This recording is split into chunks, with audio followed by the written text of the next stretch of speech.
Hi there. It's Saturday, June 15th, and we are on day 167 of Through the Bible in 1 year in chronological order, in which its stories and events occurred, it says. And today they have us reading, we're during the reign of King Solomon now, and today, look, I got a story here there. Today they have us reading 1 Kings chapter 9 and 2 Chronicles chapter 8. Okay. I'm using the Holman Christian Standard Bible because I like it. And the stories are similar. I mean, 1 Kings and 2 Chronicles are very similar. Kind of like the Gospels, Matthew, Mark, Luke, and John. Same story written by different witnesses, so they will be different. Even though if you put them together, you get a whole story. So we're putting them together. Here we go. The Lord's response. When Solomon finished building the temple of the Lord, I suppose I should let you guys see this. Here we go. Let's get a little smaller here. That's better. Okay. Start again. When Solomon finished building the temple of the Lord, the royal palace, and all that Solomon desired to do, the Lord appeared to Solomon a second time, just as he had appeared to him at Gibeon. The Lord said to him, I have heard your prayer and petition you have made before me. I have consecrated this temple you have built to put my name there forever. My eyes and my heart will be there at all times. As for you, if you walk before me as your father David walked, with a heart of integrity and in what is right, doing everything I have commanded you, and if you keep my statutes and ordinances, I will establish your royal throne over Israel forever, as I promised your father David. You will never fail to have a man on the throne of Israel. Okay, if you or your sons turn away from following me and do not keep my commands, my statutes that I have set before you, and if you go and serve other gods and worship them, I will cut off Israel from the land I gave them, and I will reject the temple I have sanctified for my name. Israel will become an object of scorn and ridicule among all the peoples. Though this temple is now exalted, everyone who passes by will be appalled and will mock. They will say, what did the Lord do to this land and this temple? And they will say, because they abandoned the Lord their God, who brought their ancestors out of the land of Egypt. They clung to other gods and worshipped them and served them. Because of this, the Lord brought all this ruin on them. Now, is there still a king over Israel? No. Is the temple still there? No. So obviously, this happened, right? I mean, every time they turn back to the Lord, he makes them great again. But even though they claim to be following him, they're not great again, are they? So, I don't know. You see what you see. King Hiram's 20 towns. At the end of 20 years, during which Solomon had built the two houses, the Lord's temple and the royal palace, Hiram, king of Tyre, having supplied him with cedar and cypress logs and gold for his every wish, King Solomon gave Hiram 20 towns on the land of Galilee. So Hiram went out from Tyre and to look over the towns that Solomon had given him, but he was not pleased with them. So he said, what are these towns you've given me, my brother? So he called them the land of Kabul, as they are still called today. Now Hiram had sent the king 9,000 pounds of gold. 9,000 pounds. Solomon's forced labor. This is the account of the forced labor that Solomon had imposed to build the Lord's temple, his own palace, the supporting terraces, the wall of Jerusalem, and Hazar, Megiddo, and Gezer. Pharaoh, king of Egypt, had attacked and captured Gezer. He then burned it down, killed the Canaanites who lived in the city, and gave it as a dowry to his daughter, Solomon's wife. Wow. Then Solomon rebuilt Gezer, Lower Beth-horon, Beth-Tamar, and the wilderness of Judah. All the storage cities that belonged to Solomon, the chariot cities, the cavalry cities, and whatever Solomon desired to build in Jerusalem, Lebanon, and anywhere else in this land of his dominion. As for all the peoples who remained of the Amorites, Hittites, Perizzites, Hivites, Jebusites, who were not Israelites, their descendants who remained in the land after them, those whom the Israelites were unable to completely destroy, Solomon imposed forced labor on them. It is this way until today, when this was written, right?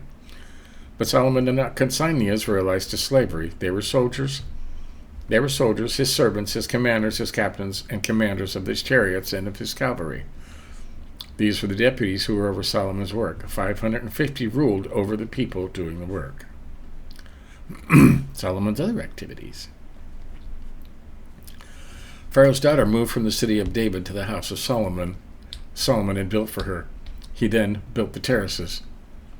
3 times a year Solomon offered burnt offerings and fellowship offerings on the altar he had built for the Lord, and he had burned incense with them in the Lord's presence, so he completed the temple. King Solomon put together a fleet of ships at Ezion-Geber, which is near Elath, on the shore of the Red Sea in the land of Edom. With the fleet, Hiram sent his servants, experienced seamen, along with Solomon's servants. They went to Ophir and acquired gold there, 16 tons, and delivered it to Solomon. 16 tons. What do you get? Okay, 2 Chronicles 8. Let's see the similarities here, right? At the end of 20 years, during which Solomon had built the Lord's temple in his own palace, Solomon had rebuilt the cities Hiram gave him and settled Israelites there. Solomon went to Hamath Zobah and seized it. He built Tadmor in the wilderness, along with the storage cities that he built in Hamath. He built Upper Beth Horon and Lower Beth Horon, fortified cities with walls, great gates, and bars. Baalath, all the storage cities that belonged to Solomon, all the chariot cities and the cavalry cities, and everything Solomon desired to build in Jerusalem, Lebanon, or anywhere else in the land of his dominion. As for all the peoples who remained of the Hittites, Amorites, Perizzites, Hivites, Jebusites, who were not from Israel, their descendants who remained in the land after them, those the Israelites had not completely destroyed, Solomon imposed forced labor on them. It is this way today. But Solomon did not consign the Israelites to be slaves for his work. They were soldiers, commanders of his captains, and commanders of his chariots and his cavalry. These were King Solomon's deputies, 250 who ruled over the people. See, now set up here, see, 550 who ruled over the people. So, see, there's different accounts. Different witnesses see different numbers. Interesting, huh? Solomon brought the daughter of the Pharaoh from the city of David to the house he had built for her. For he said, "My wife must not live in the house of David, king of Israel, because the places the ark of the Lord has come into are holy." Public worship established at the temple. And this is different. At that time, Solomon offered burnt offerings to the Lord on the Lord's altar he had made in front of the portico. He followed the daily requirement for offerings according to the commandment of Moses for Sabbaths, new moons, and 3 annual appointed festivals: the festival of unleavened bread, festival of weeks, and the festival of booths. According to the ordinances of his father David, he appointed the divisions of the priests over their service, of the Levites over their responsibilities to offer praise and to minister before priests, following the daily requirement, and of the gatekeepers by their divisions with respect to each gate. For this had been the command of David, the man of God. They did not turn aside from the king's command regarding the priests and the Levites concerning any matter or concerning the treasuries. All of Solomon's work was carried out from the day of the foundation was laid for the Lord's temple until it was finished, so the Lord's temple was completed. Solomon's fleet. At that time, Solomon went to Ezion-Geber and Elath on the seashore in the land of Edom. So Hiram sent ships to him by his servants, along with crews and experienced seamen. They went to Solomon's servant to Ophir and took from there 17 tons of gold. 450 tons. Why do you do that? And delivered it to King Solomon. 16 tons, 17 tons. Who knows? So there you have it. That's today's reading. What are you guys doing tomorrow? Oh, Proverbs 25. Now, these are the Proverbs that were not written by Solomon. They were written about Solomon. So, I have studied Proverbs a lot. Okay, we do this.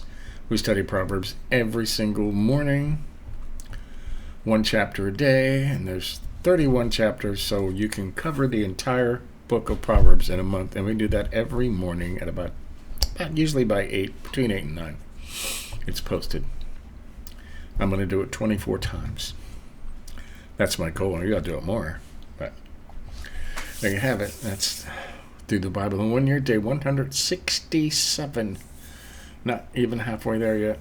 I was looking at my Bible over here, as you can see, and there's still a lot of Old Testament to cover. Okay, a lot.